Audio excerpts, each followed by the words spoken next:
terlihat oleh mata kita, seperti misalnya darah air ataupun darah-darah yang lainnya. Fa in baqiya ba'da al-muslim atharun yashqu zawaluhu fa huwa ma'fun anhu. Akan tetapi setelah kita ada usaha untuk membersihkan kotoran tersebut, usaha untuk membersihkan najis tersebut, namun masih ada bekas dari najis tersebut, fa huwa ma'fun anhu. Model yang seperti ini dimaafkan atau tidak mengapa. Misalnya yang mengusangi sampun bersih kotoran yang nempel di baju, sampun bersih kotoran yang nempel di anggota badan, namun ada bekas dan bau jadi, maka ini ma'fun anhu, dimaafkan. Fa'ilam takun mar'iyah, apabila najis tersebut tidak bisa terlihat, tadi terlihat seperti darah, dan sekarang tidak bisa terlihat seperti misalnya percikan-percikan air kencing. Fa'innahu yuktafa bighaslihi walau marratan wahidah. Maka cukup bagi yang belum musabi, cara mensucikannya, cara membersihkannya adalah dengan membersihkan air ke area yang terkena. Misalnya ini, kita mengira ternyata pakaian yang di area bawah atau celana di bagian bawah yang terkena adalah percikan-percikan kencing, ya cukup kita menggunakan air untuk gosli, mencucinya walau mawar wahidah, walaupun itu sekali. Misalnya kita ambil air segelas, kita tuangkan area kita kira dia terkena oleh air kencing tersebut. Nah setelah itu cukup dengan satu kali basuhan, maka pakaian tersebut menjadi bersih. Berbeda dengan pakaian yang terkena najis yang kita lihat bendanya, kita lihat bekasnya, kita kucek, kita bersihkan semaksimal mungkin. Namun kalaupun masih ada bekasnya, maka tidak mengapa. Ini yang terlihat. Nah, apabila yang tidak terlihat, seperti misalnya air kencing, kita cukup dengan cuci sekali saja, dan itu cukup menjadikan bahwasanya pakaian atau sarung atau yang lainnya menjadi suci. Pada Asma binti Abi Bakr radhiyallahu anha qala, apa dasar kita mengatakan demikian? Apa dasar kita menjadikan apa yang kita sampaikan tadi terdapat dalil atau dasar fondasi yang kita kerjakan, yaitu Asma binti Abi Bakr dari sahabiah putri Abu Bakar radhiyallahu anhu yang bernama Asma. Semoga Allah Subhanahu wa taala meridai beliau berdua. Qalat, beliau berkata, ja'at imra'atun ila Nabi sallallahu alaihi wasallam. Di zaman Rasulullah sallallahu alaihi wasallam terjadi juga, yaitu para wanita di zaman sahabat, mereka juga mengalami apa yang para perempuan alami sekarang ini, dan mereka tidak malu pada jamaah Allah untuk langsung bertanya kepada Rasulullah SAW. Rasa malu itu disampingkan, nomor sekian. Intinya bagaimana saya mendapatkan ilmu dari guru, dari orang berilmu, dari para ustaz, dari para ustazah, apalagi dari Rasulullah SAW. Yaitu perempuan mendatangi langsung baginda Sallallahu Alaihi Wasallam. Faqalat, ya Rasulullah, inna ihdana yusibu thawbaha min damil haid, kaifa tasna' bihi? Wahai Rasulullah, perempuan di antara kami apabila dia haid, maka darah haid tersebut mengenai pakaian mereka para wanita di zaman Nabi. Kalau seperti yang kita ketahui bahwa jemaah dilarang anak kembali ke mereka, dilarang anak softtek dan lain sebagainya untuk menjaga agar tidak bocor darah tersebut. Apa yang mereka pakai ala kadar, mungkin kain, taruhlah mungkin para bapak-bapak yang hidup yang kelahiran 80-an bagaimana zaman saat itu, atau mungkin 70-an, 50-an, 60-an, dinara macam-macam seperti zaman sekarang. Mereka menggunakan ala kadarnya. Kemudian apa yang dilakukan oleh Rasulullah setelah darah haid ini mengenai pakaian dari wanita-wanita tersebut. Faqala Rasulullah SAW mengatakan mereka radhiyallahu ta'ala anhunna wa Allah tahuttuhu thumma tukhrijuhu bil ma' thumma tantahu. Dia percikan dengan air lalu digosok-gosok bekas air, bekas darah dari haid tersebut. Thumma tantahu, kemudian dia bilas di area yang terkena bekas darah haid tersebut. Thumma tusalli bihi, kemudian boleh seorang menggunakan sholat pakaian yang terkena barang najis seperti darah haid. Jadi ada dasar dari baginda sallallahu alaihi wasallam. Muttafaqun alaih, hadis diriwayatkan oleh Imam Bukhari dan Muslim. Wa idza asabat an-najasatu zaidu thawbil mar'ah tathuruhu al-ard. Tapi apabila pakaian wanita terkena dengan najis ketika dia jalan, itu seperti yang kita ketahui para jemaah dan bagi Allah, pakaian dengan ini biru sampai menyentuh ke tanah. Jadi mungkin ada rasa was-was daripada akhwat, daripada ibu-ibu, namun terlalu biru pada baju tiang itu, namun terliwat di tempat-tempat tertentu yang mungkin di situ ada najis, berarti hukum menggunakan pakaian ini. Apa hukumnya para jemaah? Hukumnya adalah setiap satuan dengan satuan berikutnya itulah yang membersihkan bagi seorang perempuan yang amat panjang. Misalnya tahulah ibu-ibu menggunakan pakaian yang besar kemudian sampai menutupi mata kaki bahkan sampai miras di tanah. Jangan khawatir, jangan takut, kanggun kalau sembahyang, kanggun kalau sholat pakaian tersebut. Lalu bagaimana kalau dia terkena dengan kotoran? Setiap langkah satu dengan langkah yang lainnya itulah yang akan dibersihkan. Misalnya di langkah pertama dia terkena najis, kemudian langkah kedua, ketiga dan keempat itu yang membersihkan pakaian yang mengenai najis ketika dia berjalan di suatu tempat. 5 orang dan orang itu bisa dapat. Ini juga terjadi sama kita sallallahu alaihi wasallam, yaitu Ummu Salamah berkata, ada salah seorang perempuan berkata kepada Ummu Salamah, "Inni utiru dairi wa amshi fil makan al-qadar." Wahai Ummu Salamah, aku mengenai menggunakan pakaian yang sangat panjang sampai miras di tanah. Wa amshi fil makan al-qadar. Lalu aku berjalan dan di jalan tersebut banyak kotoran. Entah itu kotoran apa, para jemaah dan Allah. Faqalat laha, qala Rasulullah sallallahu alaihi wasallam.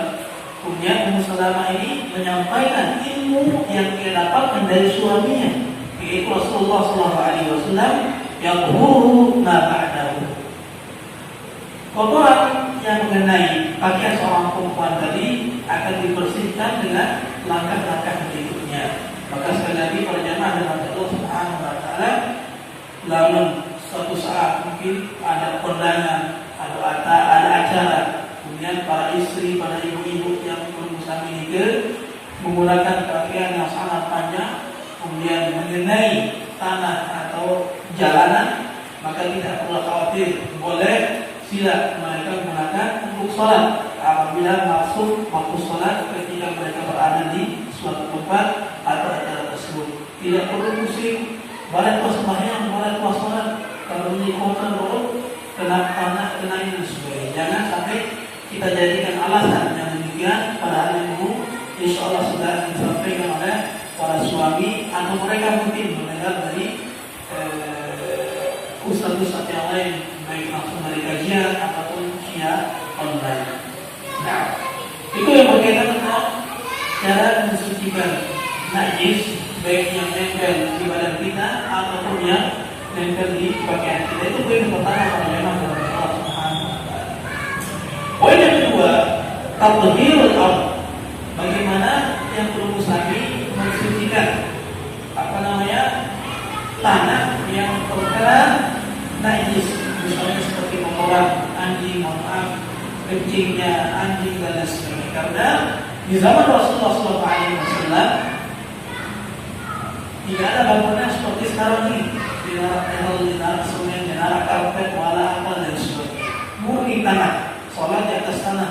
Bahkan terdapat dalam suatu riwayat, namun hujan boleh dari Madinah para jemaah dengan Allah Subhanahu wa taala ketika mereka sujud nempel rawat oleh kening, karena menara sujudlah karpet, menara hafal, menara apa dan sebagainya, bumi tanah.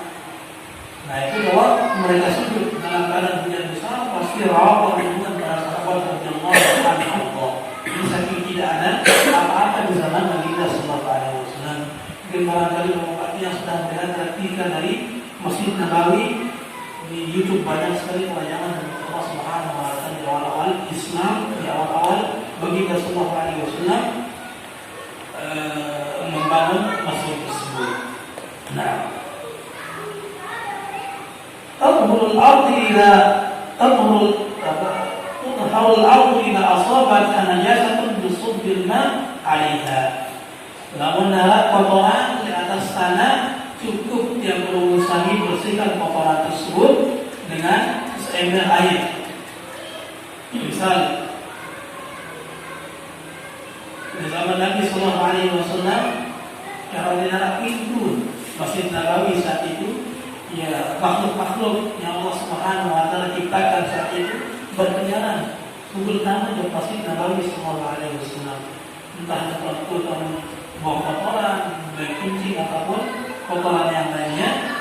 Nah, Rasulullah Sallallahu Alaihi Wasallam mengarahkan para sahabat untuk menyirami air dengan air tempat-tempat yang terkena oleh kotoran tersebut. Di hadis Abi Hurairah radhiyallahu anhu qala qama Arabi. Ini hadis yang belum sampai dengar para jemaah, yaitu salah seorang Arab Badui. Arab Badui mohon maaf para jemaah dan Allah Subhanahu wa taala kasar-kasar benar. Dari akhlak akan bagi bagaimana hikmah yang diberikan Allah Subhanahu wa taala kepada Rasulullah sallallahu alaihi wasallam, sangat penyabar, sangat santun, sangat lembut dan sebagainya. Yaitu ketika Rasulullah sallallahu alaihi wasallam berada di Masjid Nabawi, tiba-tiba Arab Badui ini tangan di masjid para jemaah. Kemudian Musami saat ini menaruh dengan tangan langsung mencari leher. Kira-kira saya dulu akan balik lempar dengan sambil tersebut. Jadi di zaman Nabi Sallallahu Alaihi Wasallam di situ ada Abu Bakar, ada Umar, Uthman, Ali dan lain sebagainya. Lalu satu menek jumlah Nabi Sallallahu Alaihi Wasallam. Faqala fi masjid faqama ilayhi nas yaqulu. Kencing di masjid Nabi Sallallahu Alaihi Wasallam. Lalu para sahabat manusia saat itu dipanas pada jemaah. Sekarang anggap pulang aja. Leju Nabi Sallallahu Alaihi Wasallam plus di masjidnya Nabi Sallallahu Alaihi Wasallam. Umar keram kemudian dia cuma dengan Arab Badui itu. Akan tapi apa? Ditahan oleh baginda Sallallahu Alaihi Wasallam. Faqala Nabi Sallallahu Alaihi Wasallam, "Da'u ada itu sampai selesai menek sekiranya para jemaah. Namun tidak sebagaimana Sallallahu Alaihi Wasallam misal rumah manusia sampai kangas. Namun tajaran umat mereka para jemaah naiknya sempat tanah boleh akan salah Umar radhiyallahu anhu. Namun beliau nanya kemudian cemas Arab Badui ini pasti otomatis turun yang lain yang seharusnya kalau dia tidak diapa-apain dia akan kecil di pojok saja. Dan seandainya Umar atau sahabat-sahabat yang lainnya membawa kayu untuk kebok-bok dengan itu, pasti tentu yang lain otomatis kencingnya akan sana kembali. Ada hikmah kenapa Rasulullah SAW membiarkan Arab Badui itu kencing di tempat yang sama, tidak sana kembali, biar cepat dibersihkan. Da'un banyak sampai selesai menek. Wa'aliku ala bauli sajran min ma'i au danukan min ma'i. Artinya lalu selesai dengan itu siram si air seember air. Fa'inna mab'ithu muyassirin wa lam tub'athu asrin. Ini kata kuncinya para jemaah. Kalian atau kita ini diutus oleh Allah Subhanahu wa taala agar mempermudah, bukan mempersulit. Dan lagi agama Islam ini sangat mudah para jemaah. Bukan agama yang sulit. Akan tapi kebanyakan mungkin dari cara ini menjadi sulit sehingga Allah Subhanahu wa taala menyulitkan kita. Padahal asal muasalnya agama kita, agama Islam itu sangat mudah. Walau jamaah kita muslimah. Kemudian waktu hal aidan dijaga ini wa ma yattasil bil kisal qarar kasyadat wal bina ala qila pada fakul al qamruha. Dan tidak mesti disiap para jamaah dengan Allah Subhanahu wa taala lamun kebaran tersebut, lamun najis tersebut berbentuk cairan cepat hilang. Lamun berkumpulan harus tertek demi terkedap atau tertek tiba dua. Ini yang jenisnya cair seperti air kencing atau yang lainnya yang menyebabkan tidak kelihatan ketika dia sudah mengering dan sebagainya. Namun model kumpulan-kumpulan barang seperti dapur, potongan-potongan selai yang harus disedih. Tidak bisa kita cukupkan dengan air. Seperti misalnya, atau mungkin seperti najis kencing. Air kencing kalau dia sudah kering di tempat itu, maka menandakan tempat tersebut menjadi suci, tidak perlu disiram lagi. Ini pendapat sebagian para ulama. Waqalat Aisyah, kemudian Aisyah radhiyallahu anha beliau berkata, zakatul ardi yabasuha. Yaitu apabila tanah tersebut telah mengering dari najis itu, maka tanah tersebut sudah menjadi bersih atau suci lagi. Artinya apa? Boleh seorang sholat beribadah di tempat tersebut. Hal ini kan isma'iyah. Amma idza kana lah jismun fala tuqtaru illa bi zawal ayna aw bi tahwilha. Jadi seperti yang katakan tadi, apabila najis tersebut cair, maksudnya seperti air, kencing dan sebagainya. Namun berkumpulan, namun sesuatu yang bersatu, maka kita harus menyingkirkan najis tersebut dengan memindahkannya atau dengan membuang ke tempat yang lain. Itu berkaitan tentang cara mensucikan tanah apabila terkena najis dan lain sebagainya. Begitu pula para jemaah yang Allah Subhanahu wa taala banyak pertanyaan di luar sana, lebih hukum besar selama yang berurusan itu sholat di atas karpet lalu di bawah karpetnya itu ada najis. Nah, lebih hukum seperti yang disebutkan oleh ulama Syafi'iyah, ya ulama kita yang terakhir para jemaah yang Allah Subhanahu wa taala kanggun tetap kita sholat. Misalnya ini musola masjid ini pakai hamal atau karpet, alat di bawah karpet itu najis, entah itu apa model najis tersebut. Nah, bagaimana hukum sholat yang belum sampai itu? Seperti yang dikatakan oleh ulama Syafi'iyah, kanggun atau sah sholat bagi orang yang sholat di atas karpet, tapi di bawah karpet itu ada najis. Ini diperbolehkan seorang sholat di atas karpet yang dimana di bawah karpet tersebut ada kotoran, najis dan sebagainya. Yaitu seperti yang diucapkan oleh ulama Syafi'iyah, walau shalla ahad ala basatin tahtahu najasa.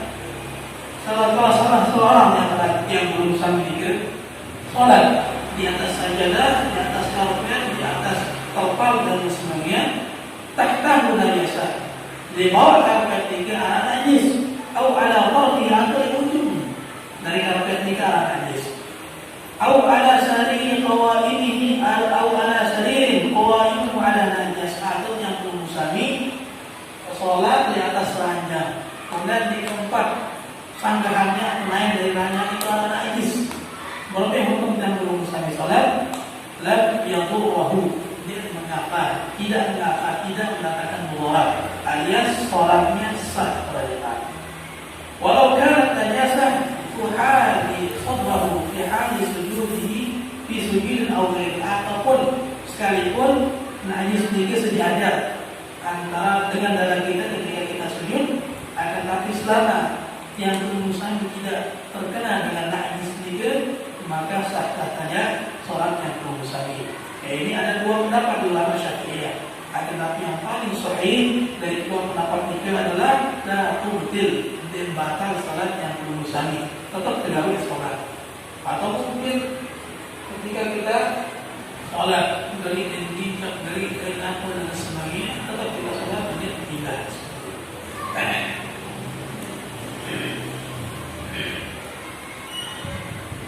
Kemudian fa'in sholat ala ardin fiha najasah. Namun yang mengusahakan sholat di atas tanah yang terdapat najis, mengambil hukum. Apakah tetap lanjut sholat atau kita batalkan sholat, atau mungkin kita tidak. Fa'in sholat ala ardin fiha najasatun fa'in arafa mawdi'aha tajannabah wa sholat fi ghairiha. Kalau yang mengusahakan sholat dan kita tahu di atas tanah atau tempat tersebut ada najis, maka adalah kita pindah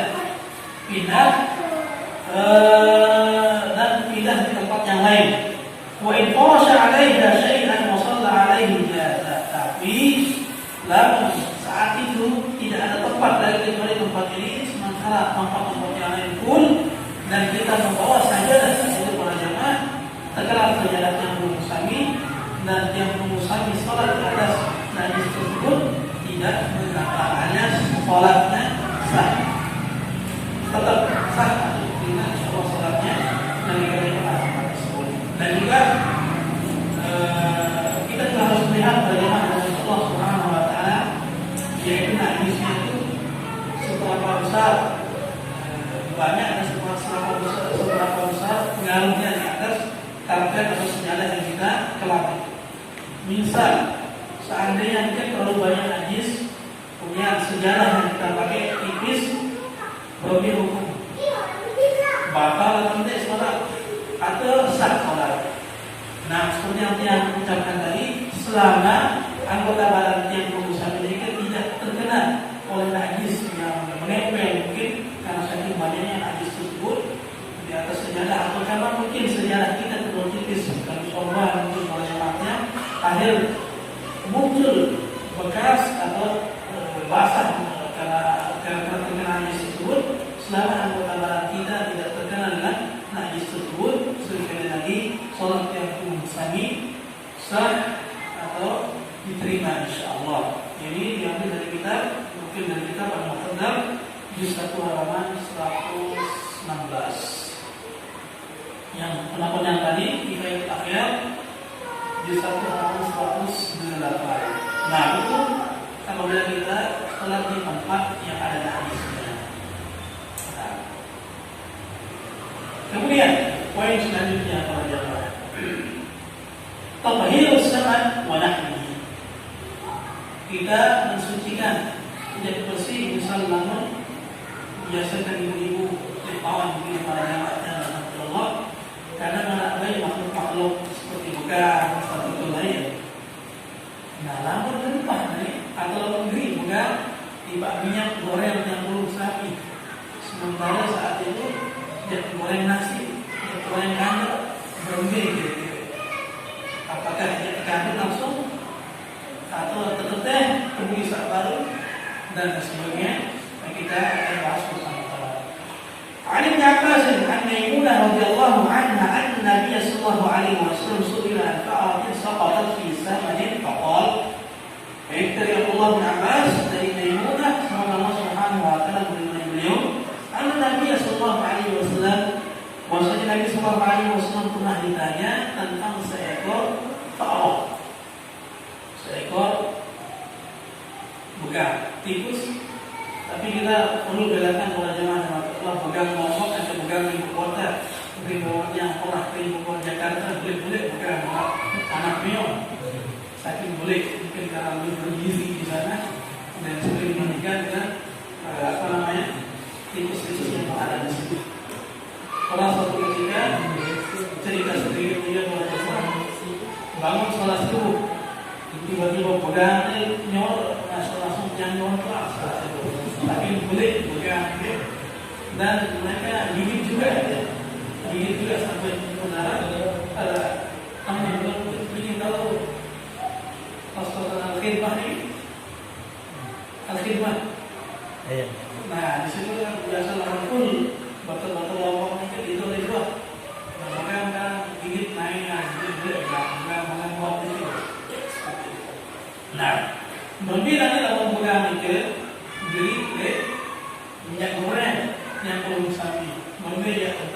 apa yang harus kita lakukan. Yaitu Rasulullah SAW mengatakan al-uha wa ma haulaha fatrahu wa kulu samanakum. Apa yang dikatakan Rasulullah SAW? Namun barangkali timpa minyak yang berbusami, maka tetap bergerak ke wa ma haulahu fatrahu, dan daerah yang terkena oleh begal. Misalnya le bencana atau le mangkok atau le aku misal sabuli aku itu dan negeri begal ini di bagian samping kiri jempol itu, samping kanan mending misal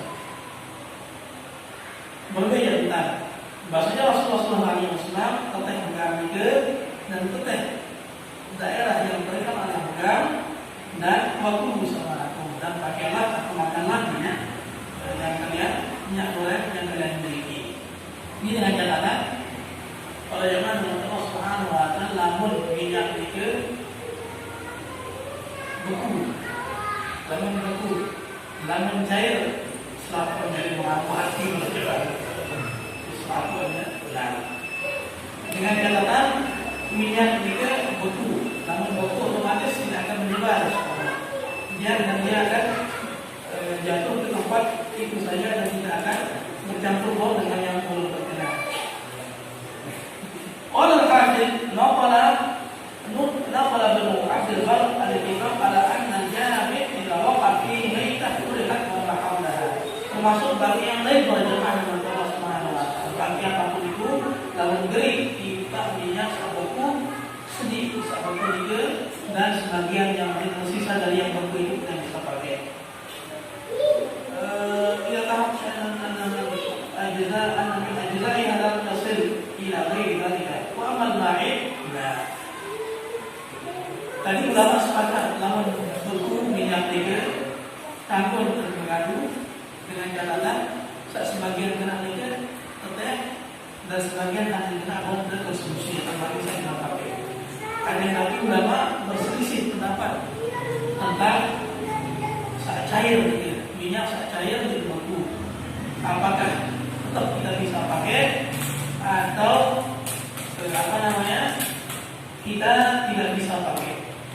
Nah, di istilah fikih para jemaah menurut Allah Subhanahu wa taala ada namanya khalaqatul jiwar dan ada namanya khalaqatul syira. Khalaqat misalnya di dua pendapat itu misalnya minyak cair tidak beku kemudian jatuh pegang yang misalnya dari minyak tersebut. Nah, di sini ulama berbeda pendapat. Ada yang mengatakan tetap bau terganggu minyak modal tersebut, ada yang mengatakan tidak boleh kita pakai karena cair.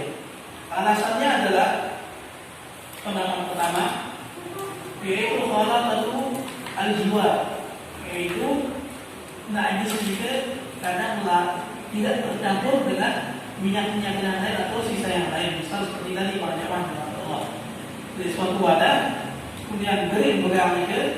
Nah, sebagian yang lain tidak menurut sebagian pendapat ulama di kepada jemaah yang tidak bisa tidak terkena, hanya saja yang terkena di area yang jatuh di sana begang tersebut. Ini pendapatnya ulama. Alasannya apa? Khalaqatu al-jiwar, yaitu najisnya tidak bercampur, tidak larut dengan cairan-cairan yang lain, hanya di area yang terjatuh saja. Adapun pendapat kedua, ini termasuk khalaqatul syira. Selaku dalam rumah sakit kalau kena karena ini cair model minyak juga pasti otomatis akan senang mari dia pada jemaah. Artinya bercampur baur, berlarut baik yang terkena maupun tidak terkena. Mana pendapat yang kuat pada jemaah Allah Subhanahu wa taala? Masing-masing pendapat itu keduanya kuat. Nah, sekarang mungkin tergantung yang berumusami posisinya seperti apa. Sekira saat itu kepang di darat minyak mahal enggak yang kita pakai mendapat sama tahun ataupun ketika kita alhamdulillah harus seperti rezeki ya kita pakai pendapatnya kedua menyesuaikan pada jemaah Allah Subhanahu wa taala. Nah, ini berkaitan tentang minyak yang terkena oleh bangkai muka atau sebesar. Nah, tapi waktu jamaah ini seperti pertanyaan Syekh masa 1 bulan yang lalu pertanyaan tentang kecoa atau nano. Sekarang kita menganggapnya jijik atau tidak? Ada termasuk dia hewan yang jijik atau tidak? Seperti contohnya kecoa ini. Allah Subhanahu wa taala mengatakan wa yuhillu 'alaikum wa yuharrimu 'alaikum al-khaba'ith. Kama qala Allah wa yuhillu 'alaikum at-thayyibat wa yuharrimu 'alaikum al-khaba'ith. Diperbolehkan untuk kalian hal-hal yang halal dan diharamkan untuk kalian hal-hal khaba'ith. Penafsiran para ulama tentang khaba'ith ada 3. Yang pertama, khabith maksudnya makanan yang haram. Yang kedua, khabith di sini maksudnya jijik. Yang ketiga, bangkai. Nah, kita tidak perlu beralasan kalau di Arab kecuali di Arab Saudi siapa yang pernah haji maupun ataupun rumah akan berapa di timur sana.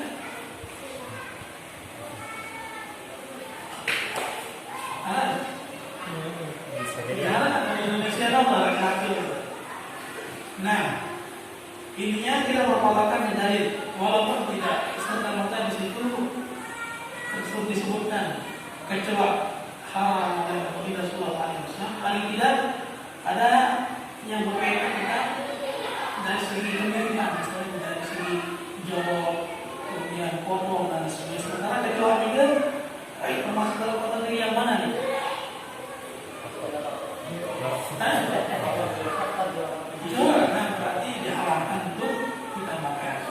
Nah, ada pun misalnya seperti kenamo di sebagian tempat keluaran kenamo.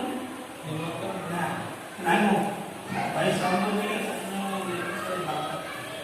begitu pula bagaimana Allah Subhanahu wa taala berkaitan dengan misalnya buaya. Berapa yang hukum buaya? Aku ada 3 orang. Tergantung uruf masing-masing daerah ini. Seperti di Afrika, seorang buaya kepala 4 bulan jamaah. Jadi gangguan konsumsi. Dan tergantung masing-masing dari uruf keadaan penduduk setempat menganggap hewan atau binatang ini masuk ke dalam mana? Apakah hewan buas, hewan zina, atau seperti ikan? Di Afrika sana, kalau tidak salah Ustaz Bandul Salam pernah menemukan demikian, atau Ustaz Syafiq dari Dama Selamat pernah mengatakan demikian, bahwasanya di Afrika sana buaya itu dimakan dan dianggap apa? Ikan, merampak bongkol, merampak balik-balik yang orang dan sebagainya. Artinya tergantung dari masing-masing orang. Seperti misalnya kenanga. Baik itu berkaitan dengan pertanyaan lagi 1 bulan yang lalu saya rasa. Intinya yang jawab itu termasuk yang berat dari bawah berarti diharamkan. Asal muasalnya perjalanan dari Allah Subhanahu wa taala masalah makanan itu diperbolehkan kita makan sampai ada dalil yang melarang untuk kita makan. Misalnya Allah Subhanahu wa taala mengatakan qul innama harrama 'alaikumul apa Allah Subhanahu wa taala dia di surat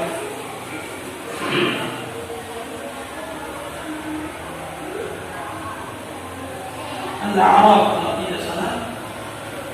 Qul ta'ala atlu ma harrama 'alaikum ila akhir ayat. Katakan oleh Muhammad, kemarilah kita jelaskan kepada engkau tentang yang diharamkan Allah Subhanahu wa taala. Intinya apa? Apabila tidak ada dalil yang melarang untuk kita makan suatu makanan, maka hukum asalnya adalah diperbolehkan. Kapan dia haram? Sampai ada penjelasan tentang keharaman hal tersebut. Baru kita diperbolehkan untuk meninggalkan. Nah, bisa dipahami insyaallah. Kemudian permasalahan selanjutnya, tathhir bil maitah. Bagaimana cara mensucikan kulit dari bangkai, seperti misalnya sapi atau bebek atau yang lain sebagainya. Yang halnya terbaik zahiran wa batinan bil iman. Seperti yang terjadi di zaman Rasulullah SAW, kambing, apa hukum kita makan kambing, halal atau haram? Halal. Nah, di zaman Nabi SAW, beliau melihat atau melewati suatu sekelompok sahabat bagi Rasulullah SAW, yang mana orang-orang saat itu berkumpul melihat seekor kambing yang mati. Kemudian Rasulullah SAW datang mengambil mereka kaum muslimin. Di kemudian juga terjadilah percakapan, yang mati. Apakah kalian tidak kami manfaat dari hewan yang kemudian telah meninggal? Artinya dibak, diambil kulitnya saja dan bangkainya atau daging-dagingnya dibuang. Karena kita hanya memanfaatkan dari kulitnya saja. Seperti misalnya di nomor udara pada jemaah kalau sapi-sapi telah mati, entah itu karena ini dan sebagainya. Sementara kita bisa memanfaatkan kulit dari sapi itu, entah itu buat baju, buat apa dan sebagainya. Walaupun dia bangkit pada jemaah dari Allah Subhanahu wa Ta'ala, selama asal muasal hewan tersebut halal untuk kita konsumsi, maka boleh kita menggunakan kulitnya, hanya sebatas kulit. Tidak boleh kita lebih dari itu. Daging bisa kita jual dan sudah cukup kulitnya kita bisa buat apa? Mungkin buat sabuk, sepatu, baju dan sebagainya. Maka tidak diperbolehkan, dan dengan riba tersebut hukum dari kulit yang hewan yang telah mati itu menjadi suci atau dimusuh. Nah, kemudian poin selanjutnya, tathhirul mar'ah wa nahwihi. Bagaimana sekarang kita membersihkan alat-alat seperti misalnya pedang, pisau, apabila dia telah terkena najis, dan bagaimana hukumnya ketika panahan kita, musuh panah kita menembak menargetkan sesuatu dan dia mati, kemudian bekasnya ini seperti apa, lalu ketika kita pakai untuk sholat atau kita pakai dia saat sholat seperti apa.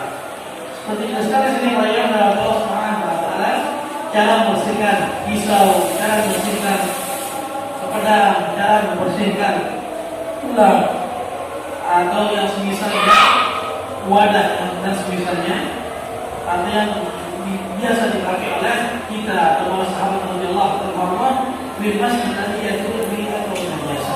Cukup dengan mengusap dengan daun, dengan kertas, dengan kain dan sebagainya. Waqad kana as-sahabah radhiyallahu anhum yusalluna wa hum hamilun suyufahum wa qad asabaha ad-dam fakanu yamsahunaha wa yajtazibuna dzalika bidzalika.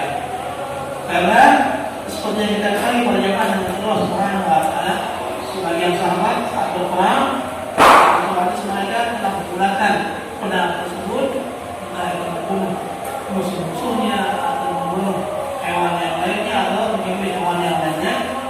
Nah, sementara mereka membawa alat-alat tersebut saat sholat, bagaimana hukumnya? Nah, hukumnya adalah diperbolehkan membawa yang demikian dengan catatan kita sudah membersihkan, mungkin dengan daun, dengan kain, dengan apa intinya kita bersihkan bekas dari darah tersebut, maka sah sholat seorang apabila dia membawa panah, pedang atau yang semisalnya ketika dia sholat. Nah, kita dulu, kalau kita lanjutkan atau lanjut dulu. Lanjut?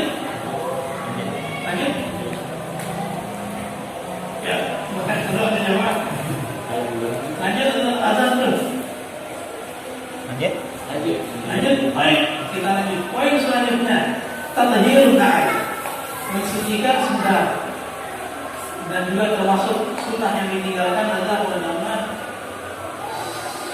sunnah tanpa atau termasuk sunnah yang ditinggalkan sholat menggunakan sendal. yang termasuk sunnah yang diingatkan. Cuma kita harus lihat situasi dan kondisi. Jadi coba-coba harus ada sepatu sudah masjid hari itu si muslim. Ini maksudnya mungkin saat Idul Fitri di tengah-tengah apa-apa dan sebagainya. Kita pakai sholat ya kepada Allah Subhanahu Wa Taala, pakai sendal sholat tidak perlu dilepas. Dan ini juga misalnya zaman Nabi Sallallahu Alaihi Wasallam otomatis karena kita sering menggunakan sendal atau sepatu atau khuf dan lain sebagainya, ya karena mungkin kita melihat orang dan sebagainya.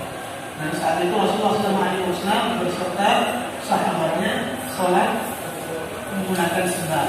Ini hadis maksudnya kita dengar. Yuqalu ta'al al-mutanaffis wal khuf bid-dal bil-ardi idza dhahaba athar an-najasa.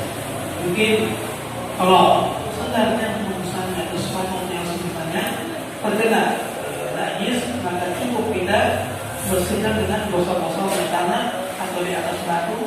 Dengan demikian cukup menjadikan sepatu tersebut jadi bersih. Lihadits Abi Hurairah radhiyallahu anhu anna Rasulullah sallallahu alaihi wasallam qala idza wada'a ahadukum bi na'lihi al-adha fa inna turabahu tahur. Apabila salah seorang di antara kalian seorang menggunakan sandal kemudian menginjak kotoran atau sesuatu yang lainnya, fa'inna turabahu tahur, maka debu yang cukup bersihkannya. Artinya apa? Ketika seorang menggunakan sandal kemudian dia bergeser menggunakan sandal, otomatis kena debu dengan debu-debu yang lainnya, cukup sandal tersebut bersih dengan langkah-langkah yang kita lakukan menuju tempat tertentu, tempat masjid dan sebagainya. Abu Dawud, wa fi riwayat Dawud yang ada di khufaihi faqumuhu taqwa. Dalam riwayat yang lain apabila salah seorang yang kalian menggunakan alas kaki, kemudian alas kakinya menggunakan mengenai kotoran najis, faqumuhu taqwa. Maka yang membersihkan, yang mensucikan segala tersebut adalah at-turab, tanah yang dilewati. Wa Abi Sa'id ada Nabi sallallahu alaihi wasallam qala idza ja'a ahadukum masjida falyuqallib na'alayhi falyanzur fihi. Fa idza ra'a khabathan falyamassahu bil ardi thumma yusalli fihi. Apabila salah seorang di antara kalian mendatangi masjid, ini seperti yang saya katakan tadi, di zaman Rasulullah sallallahu alaihi wasallam mereka menggunakan sandal sholat. Baik sahabat ataupun Rasulullah sallallahu alaihi wasallam. Nah, apabila kita dalam keadaan seperti itu, sedikman kalau masjid atau sedikman ya sholat, kita bolak-balik dulu sandal kita. Kalau seperti misalnya kita sholat di tanah lapang, sholat Idul Fitri atau sholat Idul Adha, sedikman sholat, kita lihat dulu sandal kita atau alas kita, ada hadis yang menempel di sana. Lama darah tergosok-gosok di tempat-tempat tertentu atau di tempat yang lain sehingga najis tersebut hilang.